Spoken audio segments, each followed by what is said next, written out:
Bienvenidos a Madrid Direct. Hoy vamos a hablar con el analista Emilio Lapera, que comparte con nosotros su visión sobre la actualidad macroeconómica global y algunos de los asuntos que más atención acaparan de los mercados estos días, como el proceso electoral griego y las posibles consecuencias de la caída del precio del petróleo.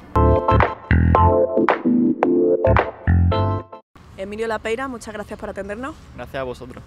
Hoy queremos dar un repaso a la actualidad del mercado, a algunos focos de riesgo a nivel macroeconómico que pueden afectar en particular a la eurozona y la economía mundial. Empezamos por el proceso electoral en Grecia. ¿Cómo están reaccionando los mercados a ese proceso?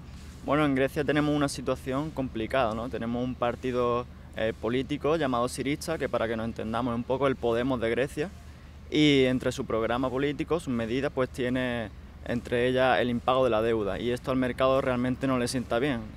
Ha mandado una señal muy clara, que es la inversión de la curva de tipo de interés, y esto es que los inversores a más corto plazo pues tienen más rentabilidad que los inversores a largo plazo, y esto realmente supone un problema, ¿no? ¿Cómo puede afectar a la eurozona a medio plazo? ¿Puede desencadenar una crisis algo mayor?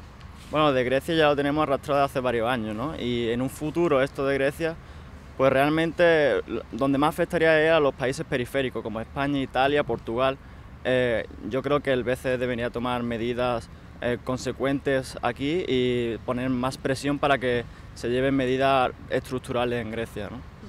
Otro foco de preocupación o que ha generado cierta volatilidad y cierto debate es la tendencia que hay con el petróleo y las materias primas en general, pero el petróleo en particular, que ha caído bastante en los últimos meses. ¿Qué está ocurriendo con el petróleo? El petróleo, a ver, es un activo muy volátil, ¿no? Vimos que en la crisis de 2008 cayó un 72% en tan solo 88 días y tocó la zona de $33. Ahora mismo estamos en $55, ¿no? Subió y en verano de 2014 empezó a bajar. Entonces, tenemos una situación complicada porque el petróleo es un activo que es muy cotizado en el mercado, muy influyente en varios países como Rusia, como Estados Unidos y Arabia Saudí. La pregunta de hasta dónde puede caer el petróleo, pues en la zona de $40 técnicamente, ¿no? Analizando los gráficos, pero si nos ponemos a analizar las noticias en sí, el petróleo puede llegar a caer hasta donde Arabia Saudí quiera, ¿no? Esto es así. Luego tenemos también que Rusia necesita un petróleo de más de $100, ¿no? El barril, y esto está suponiendo para su economía una lacra. De hecho, la presidenta del Banco Central ruso salió diciendo que si el petróleo se mantiene en 2015 por debajo de los $50 o en la zona esta de $50, la economía rusa se contraería en torno a un 4,5, un 4,7%. Esto es realmente algo preocupante, ya que Rusia tiene una relación muy estrecha con Alemania, la primera potencia de Europa, y esto puede suponer un problema para Europa, ¿no? Luego, en Europa también supone un gran problema porque somos importadores de inflación con vía de petróleo, ¿no? Entonces, la inflación en Europa es caótica, ¿no? Tenemos una inflación del 0,3%, los últimos datos publicados. Y bueno, si tenemos en cuenta esta caída del petróleo, no nos extrañemos que en este mes pues tengamos una caída hasta el 0% o una inflación en negativo, que supondría una deflación, ¿no? En el otro lado del mundo tenemos a Estados Unidos con el fracking, que necesita un petróleo en torno a $50-60 para que sus empresas que realizan este tipo de extracción pues no quiebren, ¿vale?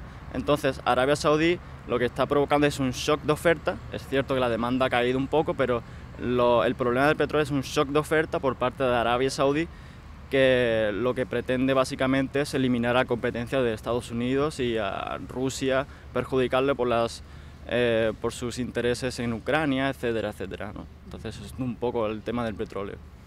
¿Cómo puede afectar al euro-dólar, que ya se venía viendo una tendencia hace tiempo del dólar al alza y contraria en el euro? ¿Todo este nuevo panorama puede cambiar la tendencia?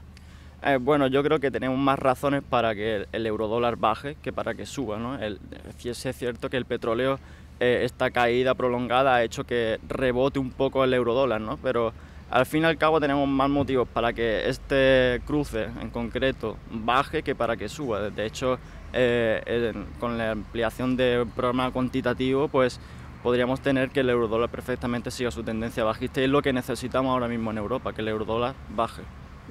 En cuanto a la bolsa española, ¿crees que este año se cumplirán algunas de esas tendencias estacionales que vemos cada año por estas fechas, el rally navideño, por ejemplo?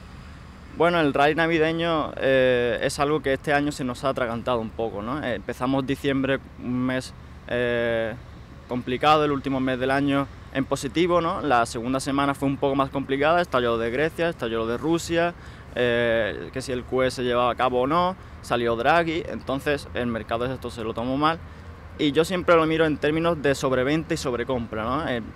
Desde octubre hasta la primera semana de diciembre pues teníamos una sobrecompra en el mercado y luego con todo este estallido pues se corrigió toda esa sobrecompra y tocándose niveles de sobreventa, ¿no? Y ahora mismo lo que tenemos es sobreventa en los mercados y ahora es el momento para volver a comprar y a comenzar el rally navideño, ¿no? Que tanto ansía el mercado, ¿no? A primeros de año se espera que finalmente Mario Draghi dé ese paso y anuncie un QE al estilo norteamericano aquí en Europa. ¿Cómo crees que funcionará esa medida? Bueno, yo creo que aquí hay que puntualizar, es decir, nosotros ya tenemos instaurado un QE de forma indirecta, ¿no? Yo siempre digo que el QE se está llevando a cabo, pero siempre hay un intermediario que es el que está haciendo posible esto, ¿no? El Banco Central Europeo no puede incidir directamente sobre los bonos soberanos, por tanto, hasta ahora decidió llevar el QE en menor cuantía en el momento en que puso los tipos de interés por los suelos, en torno a cero, es decir, cuando tenemos un tipo de interés el 0,05%, al 0,25% y al 0,15%. Entonces, lo que hacía el Banco Central Europeo básicamente era prestar dinero a la banca privada, ¿no? Que este es el intermediario, y luego a la banca privada compraba activos del Estado. Entonces, esto es, si lo hacemos a la inversa, es lo que quiere hacer el Banco Central Europeo, pero de forma directa, ¿no? Sin este intermediario. ¿Realmente funcionará o no funcionará? Bueno, los resultados están ahí y hasta ahora no ha funcionado en mayor cuantía, a lo bestia, ¿no? Como se quiere hacer.